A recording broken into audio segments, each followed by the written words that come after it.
21st century is the generation of power. The dams are built together with a hydroelectric power station, which captures the energy of falling water to generate electricity. 3, 2, 1...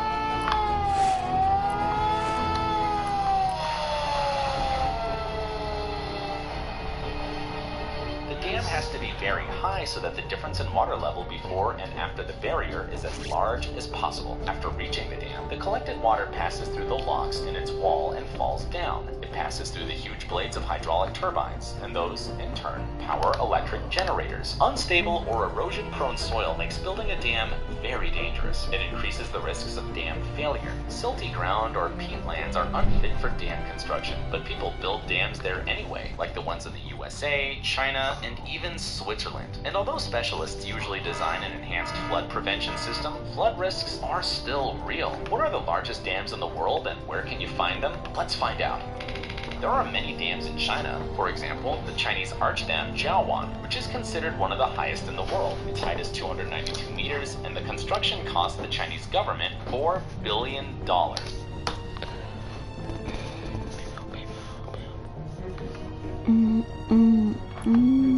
My God.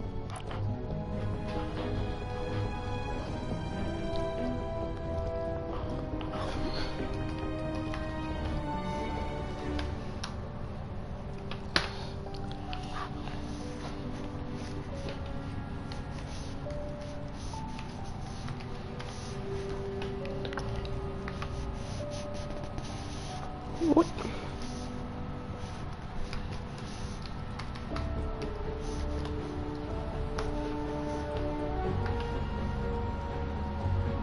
Okay. Just got my PayPal login. Oh, God.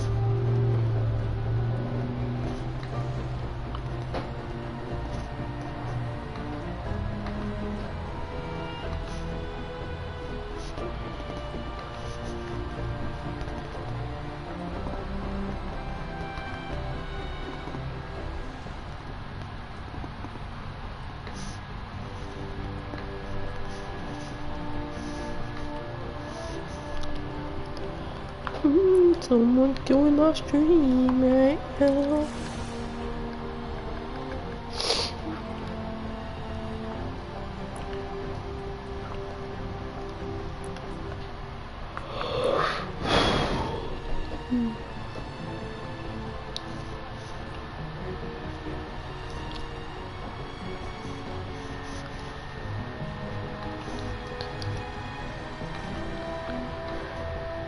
Jiawan is located on the largest river in Southeast Asia, the Mekong. It flows across China, Cambodia, Thailand, Myanmar, Laos, and Vietnam. This waterway is used as a cargo and transportation route, and also provides electricity to about 60 million people in the Asian region. Despite its obvious benefits, the dam can also pose a serious danger to locals. Western experts have repeatedly expressed their concern about its reliability and predicted that if it bursts,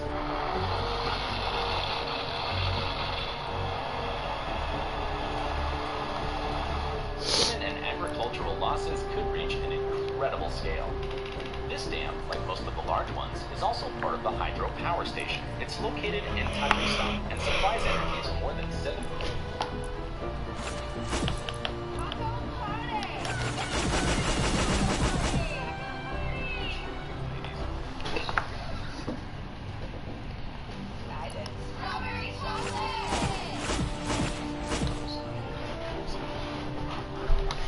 80% of its territory. The 300-meter dam at the Nurek hydropower plant was considered the highest in the world. However, in 2014, this title was taken by Jinping 1 Dam built in China. It's interesting that the construction of this giant dam was carried out by local specialists despite a particularly high seismological hazard.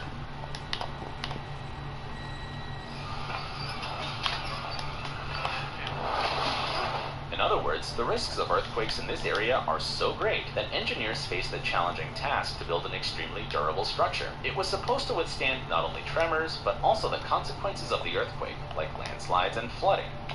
You are looking at one of the most famous sites on the outskirts of Las Vegas. Yes, this dam looks impressive enough to attract tourists from all over the world. They flock there every year.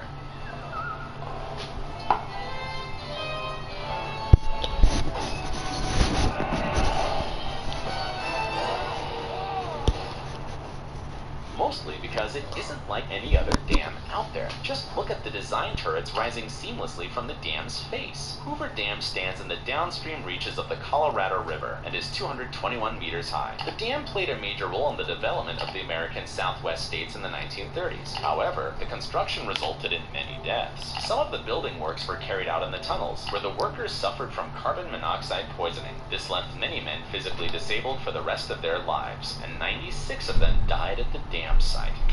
The next grand dam we'd like to tell you about is the Dariner Dam, one of the crucial elements of Turkey's plan for moving towards hydroelectric power. This power station, built on the Kora River, is the highest in the country. The construction budget was about $2 billion, and today it generates enough electricity to power 750,000 houses in Turkey. We've already talked about the dangers of using such huge dams. It could lead to a full-scale catastrophe. But what would happen if the dam failed?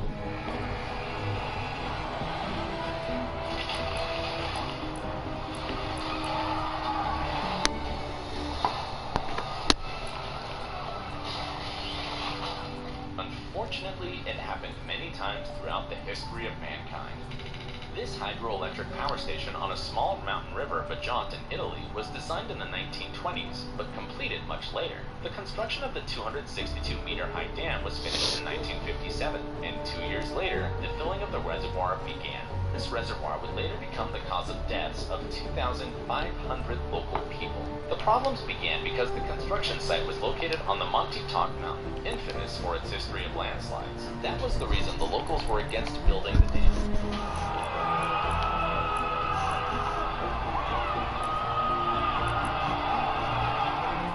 But the local authorities didn't listen. It was much more important to them to turn their engineering masterpiece into reality and boast their post-war economic achievements to the world.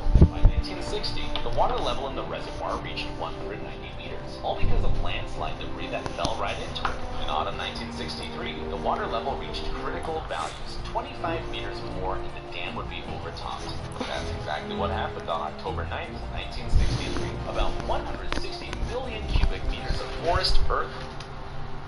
Hello? Yeah.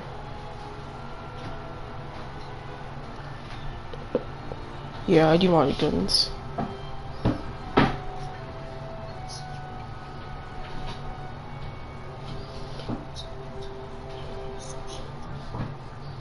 Do you not see the name of this thing? I'm selling weapons, not trading, selling.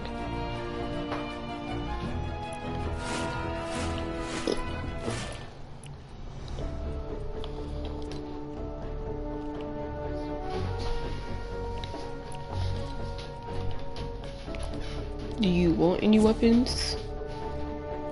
Do you want weapons? Cause I'm giving away weapons if you just steal me money on marketing.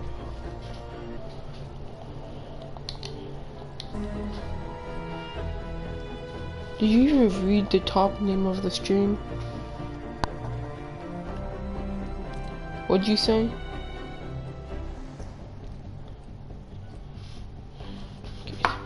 Freaking retard just joined.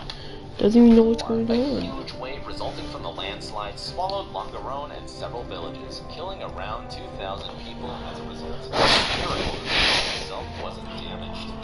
Last January, the outskirts of Brumadinho City in Brazil looked like a scene from a movie about the apocalypse. 12 million cubic meters of toxic mud accumulated in the iron ore mine were released right on the city and its citizens. 259 people died as a result, with 11 still reported as missing. But human losses are not the only consequences of this tragedy. It's already called the worst ecological disaster in the history of Brazil, because the entire ecosystem of the Paraopeba River was completely destroyed. The worst thing is,